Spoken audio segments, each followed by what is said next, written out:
He does it in a very authentic, genuine way. He is willing to do it. He wants to do it. And Realmuto and Harper aren't necessarily willing to do it. Welcome into Northside Territory, Foul Territory Network's Cubs podcast. I'm your host, Sahadev Sharma. With me, as always, is co-host Patrick Mooney. We're your Cubs beat writers for The Athletic. Today, we are going to be previewing the Phillies series. The Phillies, banged up Phillies, come to town. They just split 4 with the Marlins. Patrick and I spent about 20 minutes talking to The Athletic's Matt Gelb, who has been on top of this Phillies resurgence. We touch base on how that happened, how they went from kind of a joke to one of the best teams in baseball again, how their pitching has turned around. Bryce Harper, Kyle Schwarber, Cubs fans are very familiar with him, and just how impressive this turnaround is and what the Cubs can kind of expect this week. Like I said, they're banged up, so maybe they catch them at the right time. But I think, that's clinging to optimism for a team that's really been struggling for 2 months now. So always hoping for the turnaround is well, maybe what some optimists do, but I'm not sure if many Cubs fans are clinging to that anymore. Let's get to that interview that Patrick and I did. All right, Patrick, let's get to Matt Gelb. He covers the Phillies for The Athletic. The Cubs have 3 games against the Phillies, the best in the NL. Is it best in MLB or best in the NL? I think either way, they're damn good, and that's kind of the opposite of what the Cubs are. Gelb, let's just start with this team was used as an example when Jed Hoyer sold off, kind of saying he didn't want to turn into the Phillies. They were a mess for a long time. You covered majority of that mess, I believe. Can you kind of tell us how, give us the shortened version, the quick version? We'll get into more details, but how did they go from kind of a joke to the best team in baseball? I have covered a lot of it and most of it, but you're right. I mean, they were for 10 years. I mean, we're in the desert. They did not make the postseason for 10 years, which is completely unacceptable from, a Philadelphia standpoint. I mean, that kind of market, you should not be in a rebuild that goes that long. And part of it was, as Jed alluded to, is that they held on too long to the previous regime. But, really from 2019, when they started spending money, that was Bryce Harper's first year of the contract, 2019 to 2022. I mean, there was just a huge acceleration of what they were trying to do. And I think they had a lot of different ideas, and really stuff started to crystallize when they made a change at the top and Dave Dombrowski became the president of baseball operations after the 2020 season.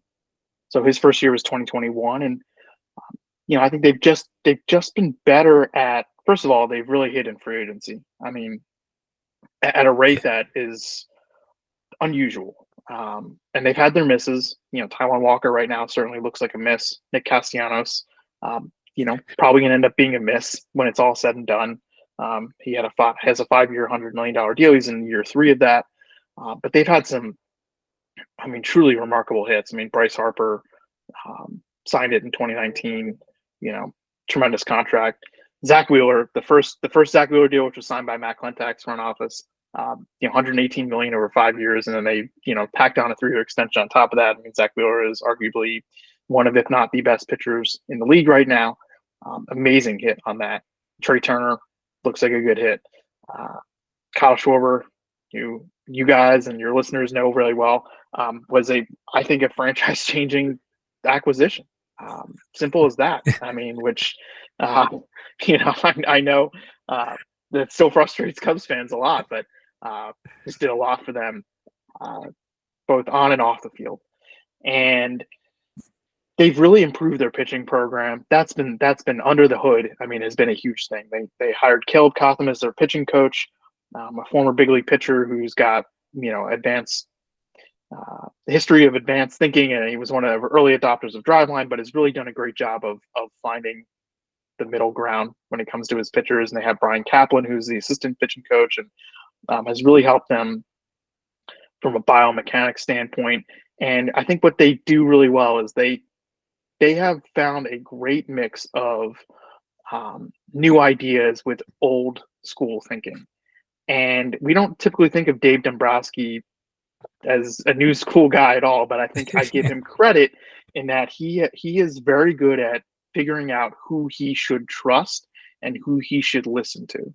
And he has done a great job since he took over of weeding out maybe the more fraudulent voices in the organization and elevating the guys who know what they're doing and know what they're talking about and know how to connect with players. And that has become a huge thing. They've really taken some pitchers and made them better. Christopher Sanchez is the prime example. And I think the Braves will see, the Braves. The Phillies are going to the Braves after this, and that's all I'm thinking about. But the Cubs will see Christopher Sanchez on July 4th, on Thursday. He starts Thursday afternoon. A remarkable ascension for him. They've gotten guys with big stuff and no command, and they've gotten them in the zone. Jose Alvarado is really the poster boy for that.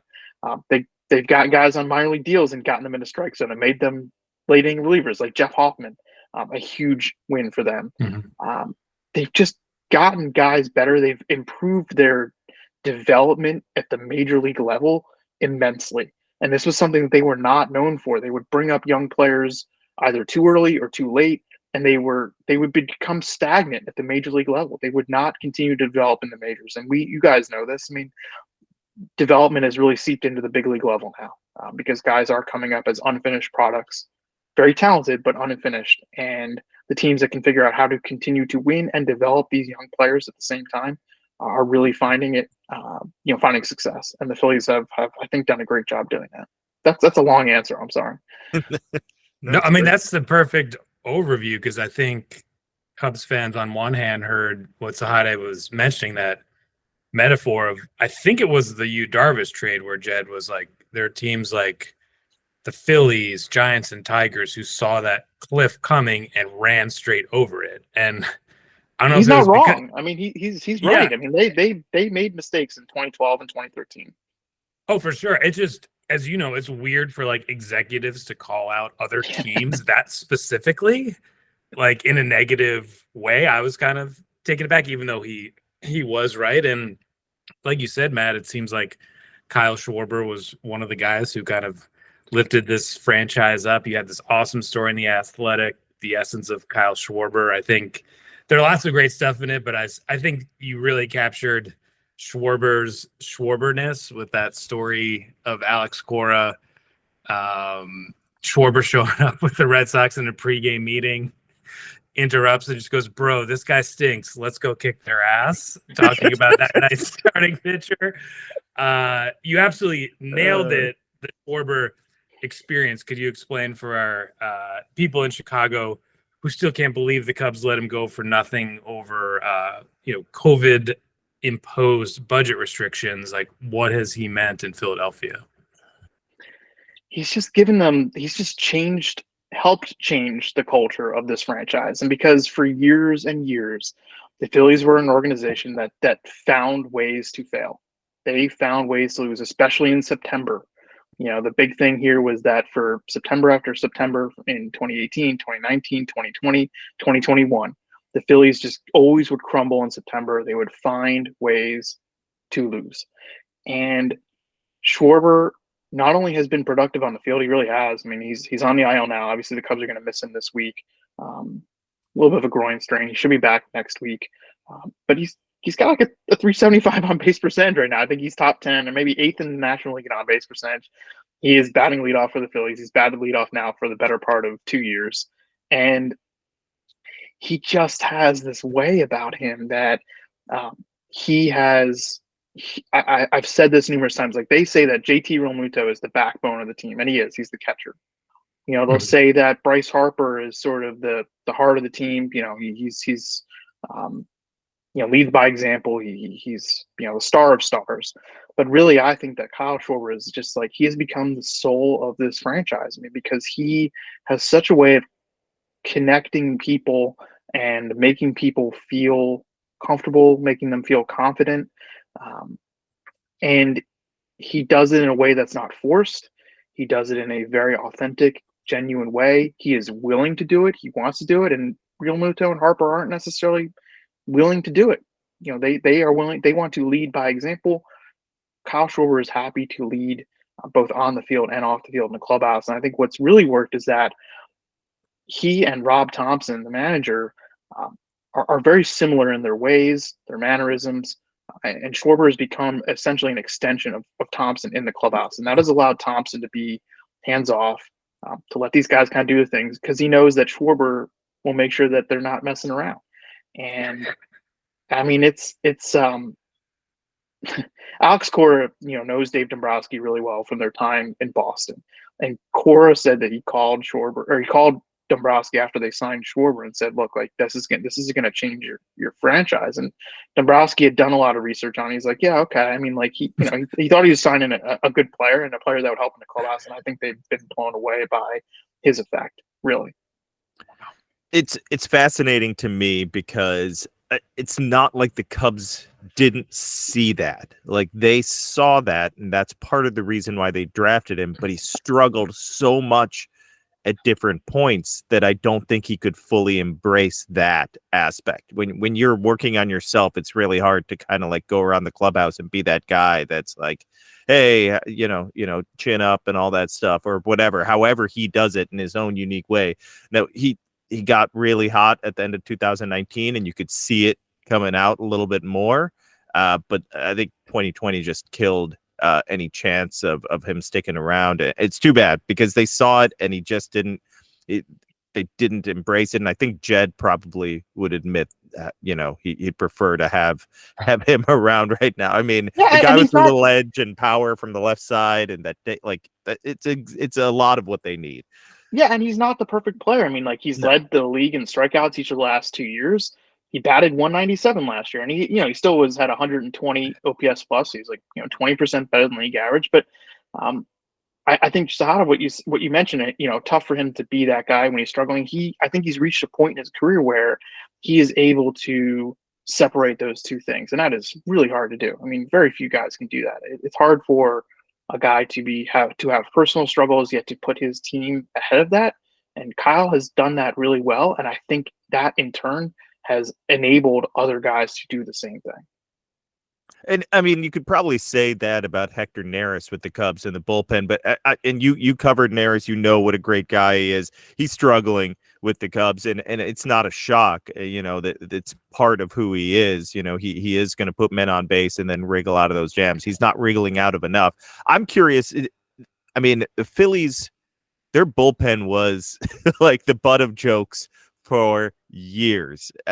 Is this identifying under the radar guys? Is this being aggressive in spending? How did this shifted quickly? And that happens with bullpens. It's not unusual to see that. But how did this shift? And was it a philosophical change or just the randomness of bullpens?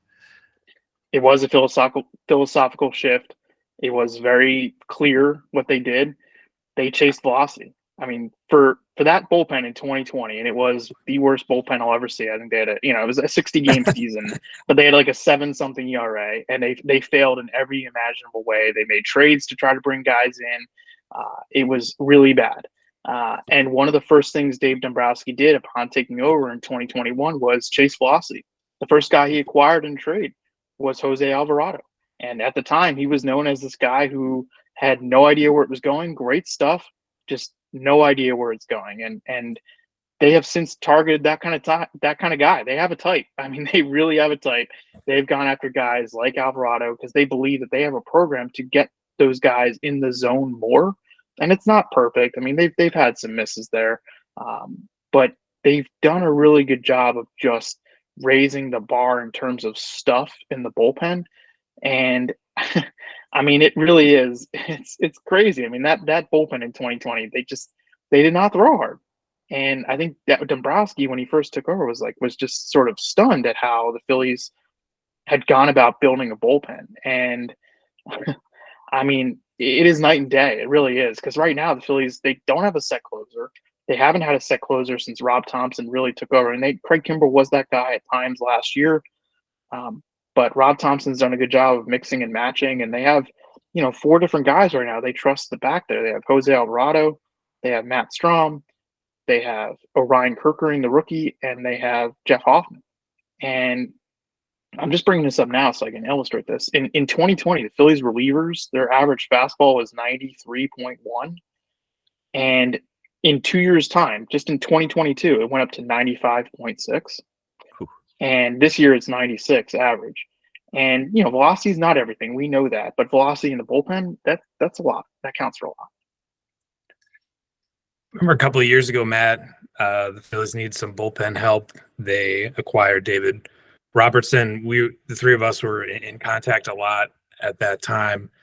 Can you explain kind of how Ben Brown was viewed in the Phillies system? And my understanding from your explanation was that the Phillies sort of kind of walled off a couple of other pitching prospects who were really highly regarded, maybe had a better pedigree. And just how did that process go? And also, like,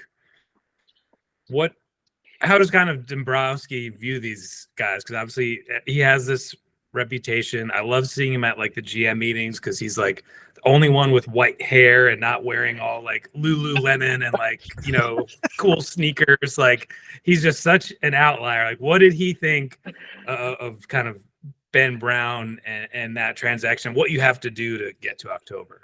I mean, Dave is into what was Lululemon before Lululemon, and that's Tommy Hilfiger. He still wears a lot of Tommy Hilfiger. So it's, I feel like that was the style in the late 90s for most executives. Sure.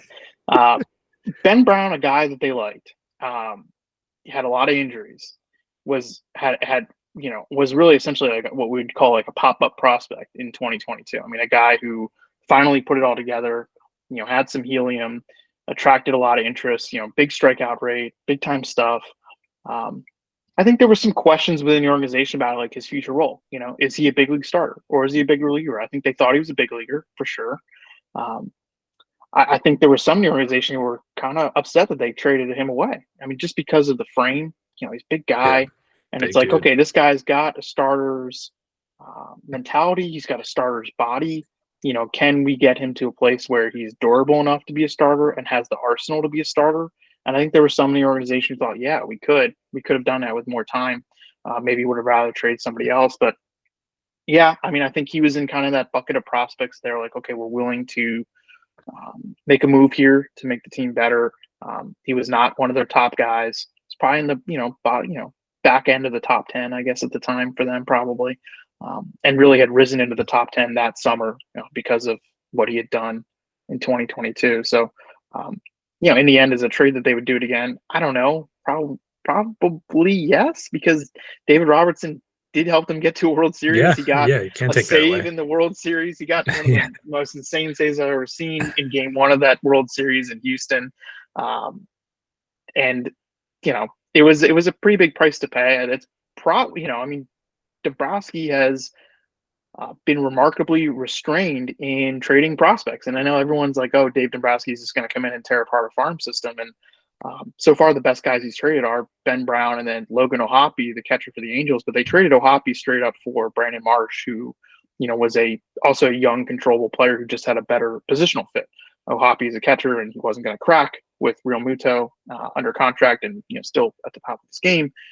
So they traded him for a better positional fit, and Marsh, is been a contributor for them for the last 3 years now. So those are the best guys he's traded, though. I mean, he really has shown restraint in trading prospects, and I expect him to do it again this deadline because of where they're at in the standings, because of the way the market is shaping up. I don't know what kind of like impact type talent, especially on the hitting side, is going to be out there. Is Cody Bellinger? Cody Bellinger is kind of going to be an interesting trade case. Have you guys discussed that yet? Yeah, that will be that will be a topic over this every month. Day in July. Yeah. I mean, he's tough because of those player options. Like if another tough. team is looking at it, it's like, okay, am I giving up a prospect package commensurate with a 2-month rental, or am I giving up a package for a guy who's also going to be on my team next year for $27 million because he's got this player option? I don't know. I don't know. Like it's a really I don't even know how you answer that. Yeah. And he's not hitting for power. So, maybe the Yankees say like, well, he can just put it over the short porch here and and hit for more power. But watching him the past month, it's been a little jarring. He's going to have to face some Mercado. Is that who they're facing on Tuesday? And obviously Wheeler and Christopher Sanchez. I'm curious about Mercado and like explain the Sanchez trade looked like another steal for the Rays at one point, right? Because I can't remember who they got, but one of their many pop-up prospects that just like shot up and became like a top 50 prospect. But I don't think it's looked at as a steal anymore. Just tell me what they're facing on Tuesday and on July 4th. So I'll start with Tuesday. Michael Mercado, another guy they traded for from the Rays, and it's usually not good business to do trades again and again with the Rays, but the Phillies actually hired. It's funny. I mean, the Phillies hired one of the Rays quants to be an assistant GM. He's super young, and Dombrowski basically hired him to run their R&D and to run their analytics, and was like, "Here you go." And they gave him an AGM title to get him away from the Rays because he wasn't even I don't think he was even a director with the Rays. And so he has helped them on the margins. I think his name is Ani Kalambi, and he has targeted some Rays guys. And so this guy, Michael Mercado, was one. They got him in a trade in the offseason as, again, one of those classic Rays. We have too many guys to put on our 40-man roster. We don't have space for everybody. What do you want to give us? And so Mercado was a guy that had been moved to the bullpen, really tall, looks the part, throws hard. Phillies decide to make him a starter again in AAA. They like the arsenal. He made some changes to his body. Complete unknown. Definitely did not throw enough strikes in AAA this year. Is an interesting arm. I don't think they have very many expectations for him. He's in the rotation now because both Taijuan Walker and Spencer Turnbull are hurt. And so this is the first time the Phillies will have to really dip into their rotation depth. This is going to be Mercado's first major league start. They used 6 pitchers, 6 starters. I mean, for the first 3 months of the season, they were relatively lucky health-wise. And so Mercado's going to get a shot, and I think complete unknown. Total unknown. Good stuff. Not sure how to throw enough strikes, and we'll see. What a great test to be doing at Wrigley Field for your starting debut. And then on Thursday, it's a soft landing with this offense, though. Offense is rough everywhere right now. It's wait till you see this Phillies lineup. They're going to trot out, without Harper, Schwarber, and Real Muto this week. It's quite the thing. But on Thursday, Christopher Sanchez. I don't want to I don't want to hype this up too much. But I mean, I cannot remember a transformation quite like the one that Christopher Sanchez has made. And he was a guy, you're right, Sahadev. They got him in a small trade between the 2019 and 2020 seasons for Curtis Mead, who is this complex infielder. He's Australian, not really a prospect at the time, and then went to the Rays system and blew up and became a top 100, top 50 prospect. Has been in the major leagues, has not been great in the majors. And they got this guy, Christopher Sanchez, in return. And he was a hard-throwing lefty, had literally no idea where he was going. People now remember his first bullpen session in spring training with the Phillies in 2020. They remember very fondly now. Is that they almost ran out of balls because he, in the bullpen session, threw so many balls in dirt or so many balls to the backstop that they had to get more balls for him. And it's what in the world is this guy? Really thin, not in command of his body, not in command of his pitches then. And for the better part of a year now, this guy's been one of the best starters in the sport. It's just amazing. I mean, they dialed him back. They asked him to add strength. It all starts with the body. I mean, he put on, I believe now the number from 2 winters ago to now, he's added 26 pounds. And not all of it is muscle, but, some of it is. And being in control of his body has helped him be in control of the strike zone. He can repeat his delivery now. He can throw more quality pitches. And he's developed this changeup, which is one of the best off-speed pitches in baseball now. The numbers against it are ridiculous. And the Phillies have now since rewarded him with a contract.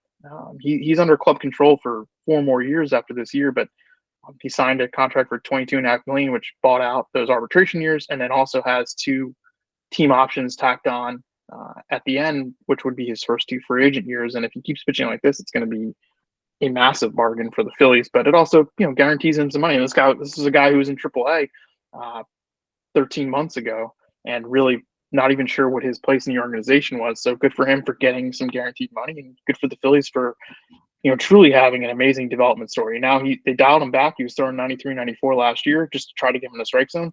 Now he's throwing 96 and 97 again, and he's throwing strikes. And I mean, he's their number 4 starter right now. And honestly, Rob Thompson said this, and maybe it's hyperbolic, but he's like, he would be the number one for some teams right now. And he probably would. He probably would. Matt, one concept before we go, I wanted to get your thoughts on, we've gotten this long without talking that much about Bryce Harper. He's someone that Cubs fans will always feel like as the one who got away. Like, can you explain, one, why ownership's stupid money and direction matters, and how has Bryce evolved from someone who, fair or not, was sort of perceived as a little bit of a punk, and now is this sort of like elder statesman in the game? Crazy, right? I mean, I think he's only still 31 years old, but it Yeah. feels like he's been around for 20 years. I think fatherhood has changed him a lot. He has 3 kids now. I think getting out of DC, where he had this sort of label, as the kid, as son of the punk, like you said, Patrick. I think getting out of there really helped him kind of mature into the next phase of his career. I see a guy who is very motivated by personal success, obviously. Like, he wants to win MVPs, he wants to do everything he can, but I see a guy who is more team oriented now. And he's in a place where he doesn't have to be the leader. And I think in DC, because of how he came up and all the expectations put on him there, people look to him to be a leader, and I don't think that's his style, and that's okay. I mean, he leads by example. He doesn't necessarily lead by his words in the clubhouse. And so he's in a place where he feels like he can do his thing, and everyone laughs at it because he's such a good panderer, but like, he legitimately loves it in Philadelphia, and like loves culture, and was like totally leaned into this psycho fan base. And he's very good at making the fans happy, and Like listening to sports radio and stuff, like quoting it. I love whenever you read about that. yeah, I mean, he's an exceptional panderer, and he jokes about it because he's like, I know how people feel about me, but he can kind of see, he's like, but a lot of this is real, and I actually believe him. Like, I believe that he is just like, he's a big sports fan, and like, I think he loves being in a market where people live and die with their sports. And he is, I always say this, and I think it's probably over the top, but like, whenever they're at home, and even if it's not a big game, but especially in big games, time stops when Bryce Harper comes to the plate. It's because no matter what you were doing, you are going to stop and watch like him at bat, because something amazing might happen. And in a sport where there's 9 guys in the lineup and you're successful if you're good 3 out of 10 times, like, it's amazing that the expectations on this guy and the attention on this guy, that he has not only fulfilled it, but almost exceeded it. And the one thing that is missing for him is a World Series ring, and he's not won a World Series yet. And I do believe that is his pure motivation at this point, is to win a World Series. And personally, I mean, on a personal level, he's contributing as much as he can. I mean, I think before the injury, on an MVP track, probably still, even if he just misses 10 days or 2 weeks, which is all he might miss, still on an MVP track. He won Player of the Month in the National League in May. He might win it again in June, despite not playing for the last few games. So the guy has really lived up to the contract. He's volunteered to play a new position, and he, very well might win a Gold Glove at first base this year. He's been tremendous at first base. So fans love him, and I think that the love is mutual, and it's rare that we see that kind of connection. I love the pandering aspect. If the Cubs had a superstar wearing a Caleb Williams jersey into the ballpark, that guy would be embraced immediately.